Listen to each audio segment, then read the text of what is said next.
hear weird smacking noises, my cat's eating. I think this is like my most professorial like looking shirt. I got a little turtleneck. Hi, I'm Cat Cosplay and welcome to Not My Workshop. I'm in my living room. And the reason for that is I figured today I would do a little update on my cosplay cons and Rona video that I did about 6 months ago actually. So about 6 months ago I made a video on kind of what our timeline looked like, questions, like what the vaccine stuff was doing, and we've had some stuff happen in the interim. So I kind of figured I would do a little kind of informational chat once again, and we're gonna have some coffee and I'm going to try and answer some of like the most common questions that I've heard or seen. A lot of what I'm going to be talking about is stuff that you've probably heard about on the news, but maybe hopefully this will give you a little bit more information, help kind of ease your fears. For those of you who don't know, who are new to my channel, hi, I'm Cat Cosplay. I have a PhD in biology from Johns Hopkins. Why, might you ask, am I a full-time creative now if I have a PhD? That's another video. But I have a background in microbiology. I've taught biology, anatomy, about the human microbiome. I have to say I am not a vaccine researcher, nor am I an epidemiologist or a public health expert. However, I do have enough of a background in the sciences to kind of hopefully explain things a little bit more and kind of put you at ease about what's going on with the vaccine, what's going on with everything, and kind of, explain some stuff. So I think the last video was kind of talking about mostly timeline and like concerns and things like that. And today's video is going to be more about what's going on with the vaccine. Like, is it safe? Should I get it? What happens next? So those questions. First off, Operation Warp Speed is a terrible name. A lot of people have been put off about the name of Operation Warp Speed just because of its name and what it actually is and does. The two biggest factors to advances in science are money and money. If you're familiar with the Ice Bucket Project a number of years ago, that was a fundraiser for Lou Gehrig's disease and for finding a cure or treatment for Lou Gehrig's disease, or ALS.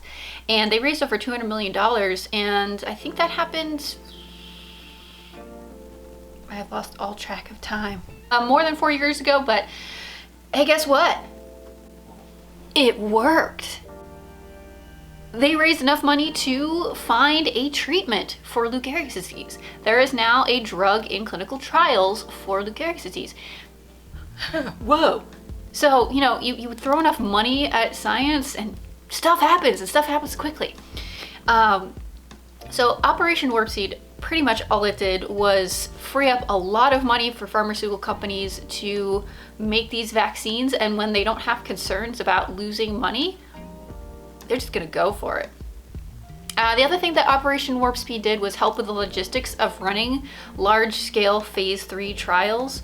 For companies like Moderna, who are a very small company, they did not have the capability of running that on their own. So the US government stepped in to help them run that phase 3 trial. And guess what? It worked. Operation Warp Speed has worked. It did what it was supposed to do, surprisingly, under that administration. It's a terrible name, but it's done its job. It's done what it's supposed to do, which is to expedite a vaccine, which is the only real way of preventing the pandemic from getting worse, which it is currently doing badly. So there is a treatment. There is a vaccine that is about to be approved. The Vaccine and Related Biological Products Advisory Committee, I had to read that because that's a mouthful. It's an outside committee that advises the FDA. It is not part of the FDA. The FDA is the one that does the approval for the vaccine. And that met yesterday and approved the Pfizer vaccine. And they are meeting again next Thursday to discuss the Moderna vaccine. And pretty sure it's gonna approve the Moderna vaccine as well. The FDA, as of today, Friday, December 11th at 3-ish, has not yet said they're approving the Pfizer vaccine, but it's imminent. So, we are about to get a vaccine. Multiple different ones, hopefully. 2.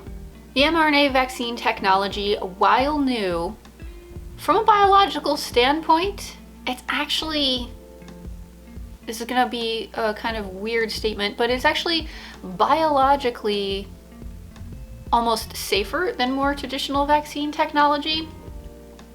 Previous to the development of these lipid membranes that can actually be used to encapsulate the mRNA, we couldn't do this type of mRNA vaccination because if you inject mRNA into you, your body will destroy it immediately, like minutes.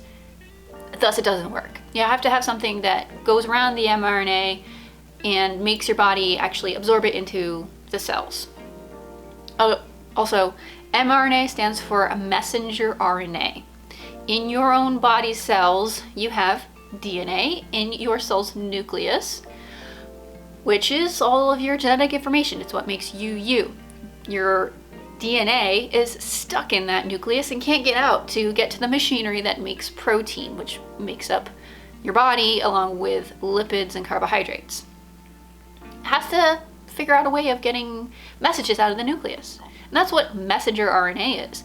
Messenger RNA in your body's cells is copied off of your DNA, and it can get through the nucleus and out into the cell's cytoplasm to access the machinery that makes protein. So your DNA has to send out these messages to allow your body to make protein. A virus doesn't have its own cellular machinery. It has to hijack yours in order to replicate. It's a constant kind of discussion on if viruses are actually alive or not, because they don't really fit all the criteria of life. Different video. So a virus has to take its genetic information and put it into your cells for it to make protein to make more virus. With this mRNA vaccine, you're only making the mRNA for a certain protein from the virus. In this case, it's called the spike protein. This is the protein which the virus uses to attach and get enveloped by your cells. This mRNA is only making one protein. It's not making the whole virus. More traditional vaccine technology would include all the viral information, so all the viral genes.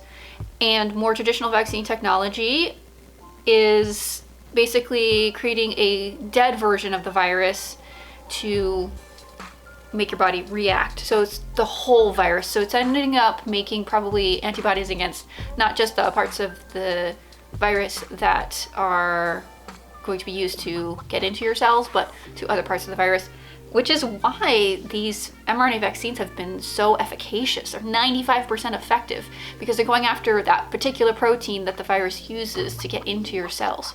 So from a biological standpoint, this thing is actually almost like safer than more traditional vaccines because you're only making antibodies against one protein. You're only encountering this one protein. You can't make a whole virus out of one protein. And it's not even including the genetic information, like the actual genetic information for the virus. It's just the mRNA. So like this technology is awesome because it's just the genetic information for one protein. I think maybe Moderna's is too, but I can't remember off the top of my head. But it's really cool, at least to me, being a science person. Anyway, is it safe? Yeah. From a biological standpoint, from a cellular standpoint, is it safe for me to get it even though, you know, it hasn't been that long? Yes. The thing about the vaccine approval process is it's undergoing what's called an emergency use authorization, an EUA. And this is a faster process within the FDA than a traditional approval process. These vaccines are going to go through that traditional vaccine approval process as well. They're going to collect safety data for the next 2 years and then also apply for full approval. So some people are concerned that this is such a fast process, that this is way too fast, that they skipped steps. No, they did not skip steps. Do you remember SARS from 2003? That is a direct relative of SARS-CoV-2, which causes COVID.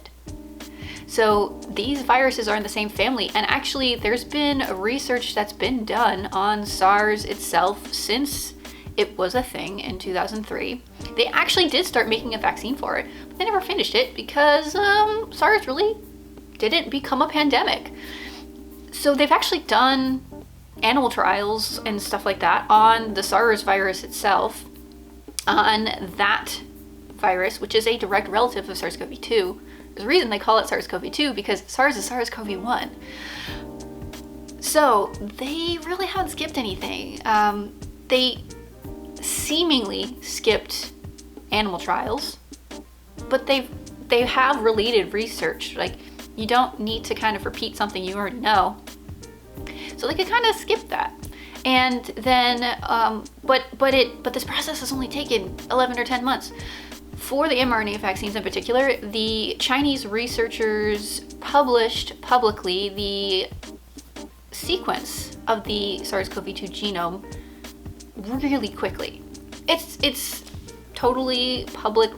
If I was still working in a lab, I could go in and make the mRNA that's used in these vaccines like in 2 days. Like, it's so easy to do. They skipped animal trials, but they didn't really need to do them.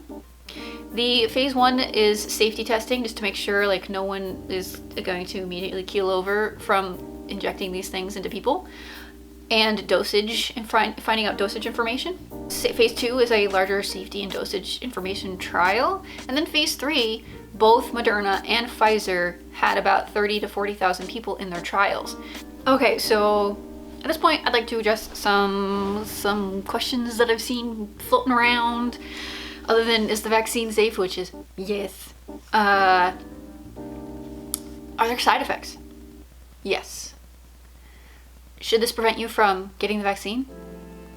No.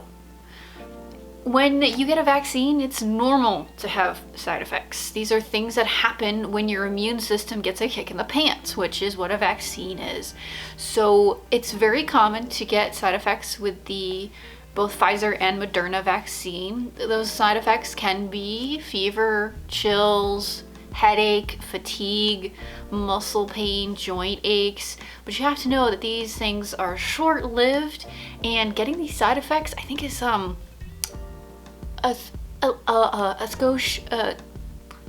better than actually getting the disease. Hi, here's a kitty. Every year I say, go get your flu shot online, and people are like, I got the flu from getting the flu shot. It is literally impossible to get the disease that you're being vaccinated for from the vaccine. It's a super common misconception. You can't actually, really, he agrees with me. You can't actually get the flu from the flu shot. That's just not how it works. You can get side effects because the vaccine kicks your immune system into high gear. So that's what that is. And this happens with the COVID vaccine, and it's a good thing that you get these side effects. It means that your immune system is working. These side effects are known in the Pfizer and Moderna trials. I think the incidence rate was of serious side effects about 3.8%. You can probably expect to get side effects. These are only going to last for at maximum 48 hours, and most of these reported after the second dose. And yes, if you've been watching the news, there have been a couple of people who have gotten this in Britain and had an anaphylactoid reaction, meaning they had an allergic reaction to the shot. They had reported that they had anaphylactic reactions to other vaccines. So they knew that they may have a reaction, like an anaphylactic reaction, allergic reaction. They did, and they recovered. they were monitored and now they're fine. So the recommendation that the British Health Service is giving, that people with serious allergies shouldn't get the shot, I don't think is necessarily the best advice. I think that it should probably be like, if you've had a serious reaction to a vaccine previously, you should let the health providers know and monitor you for a period of time after getting the vaccine, in case you do have an anaphylactoid reaction or an allergic reaction. Then they can treat you for that, and then you could be on your merry way. And they know that, you know, that might happen again for the second dose, and to treat you accordingly. So, is it safe to get? Yeah. Are you gonna have side effects? I think the incidence rate of most of these things is, yeah, you might feel soreness in your arm and tired, and like there have been people who've gotten really high fevers, but you just take some Tylenol, goes away. It's a possibility. Be aware that this is probably gonna happen to you. Just go into it knowing that there are side effects. It's so much better than getting actual disease though, you know, that's the trade-off. You give your immune system a kick in the pants, or you give your immune system the actual disease. I think you know which one you probably want, right? Another question that I think I've seen circulating is, can I get this vaccine if I'm under 18? The advisory committee did advise that if you are 16 or older, that you could probably get the Pfizer vaccine, although Pfizer and Moderna and all the other vaccine manufacturers have not run trials that are complete in people under 18. I believe Pfizer is running a trial in people aged 12 to 18 at this point. They have not completed trials in that population, and they will be also doing trials in even younger people in the coming months and year. But as of right now, if you're under 16, you're probably not going to be able to get the vaccine for a while. So for those of you who are wondering, can my kids get this? Not at the moment. I mean, no one can get it at the moment because it's not yet approved in the US as of today, but soon. If it's not approved over the weekend, I'm going to be kind of staring at the FDA being like, what are you doing? Can I get the vaccine if I've had the disease? Yes, you can. But you probably don't need to get it if you've had the disease within the last 90 days. So you probably have enough natural immunity from actually getting it for at least 90 days, if not longer. Current estimates are that you probably are actually immune for a while from getting it again. Moderna and Pfizer estimated that about 10% of their trial population had actually already had COVID. So they had people in their trials who'd already gotten it and got the vaccine and were totally fine. So yes, you can get it. You can get the vaccine if you've already had it, and you should get the vaccine if you've already had it. It's not gonna hurt, it's not gonna do anything terrible. It's just gonna help your immune system to do what it's already been doing naturally. If you don't already know, the vaccine's gonna go through a phased rollout, so it's going to go to the people who need it the most, which are healthcare workers and people who are living in long-term care facilities and their carers. So even once this vaccine is approved, if you're like me who are fairly healthy and fairly young, am I gonna be able to get this anytime soon? No. I'm probably not gonna be able to get it at least until maybe at the earliest, I think April, and probably June. They're hoping that by June it will be widely available to the general public and they can get enough people vaccinated around the summer so that by the fall this is mostly done. That's the hope, but we'll see. We might, have a little bit of a supply problem, but at least we can start to vaccinate, soon. Can I get it if I'm pregnant? No. They have not tested in this population yet. Same with, younger folks. So if you are currently pregnant, you're not going to be able to get it. Eventually, you should be able to once they do the safety trials, but at the moment, no. Do I still need to wear a mask if I've gotten the vaccine? Yes. Yes, you do. There is tons of data now on how efficacious this vaccine is at preventing disease. There is no data currently published that I am aware of on how efficacious these vaccines are on preventing spread. So it's quite possible that you could get the vaccine and get infected and feel fine, but still be able to transmit the disease. With how widespread it is in the US at the moment, the vaccine really isn't going to curtail the spread like we want it to. You still need to wear a mask, and you're going to need to wear a mask for quite a pretty far into 2021 probably. And so you gotta, stick with that social distancing, stick with the mask wearing, washing hands, doing all the things that you've done for a while. So it's not like you get the vaccine and you're like, woo, I can be free. I wish. No, it may be possible that you can still get it and you'll feel fine and your immune system will do what it's been primed to do and you won't get sick, but you may still produce the virus and shed it and potentially infect other people. And that's what, all these social distancing measures and mask wearing is for, is to prevent you from spreading it, especially since a lot of the spread is asymptomatic. What are we looking at for a timeline for return to pre-pandemic life? Considering that the Pfizer vaccine has been recommended for approval, they're going to start vaccinating as early as probably Monday or early next week. So awesome. But they only have about 6.4 million doses ready to roll, which means that they can vaccinate 3.2 million people, which is great. But that's not a lot of the US population. To reach a level of protection that prevents COVID spread amongst the US population, or just populations in general, you have to reach a vaccine coverage level of about 70%.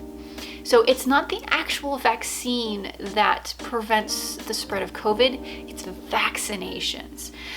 The idea behind a vaccination program is that it prevents disease from spreading within a population. So maybe someone gets it, but because everybody else is vaccinated, it can't spread. It can't, get to the vulnerable people in the population, the people who can't get vaccinated, the people who maybe have weakened immune systems.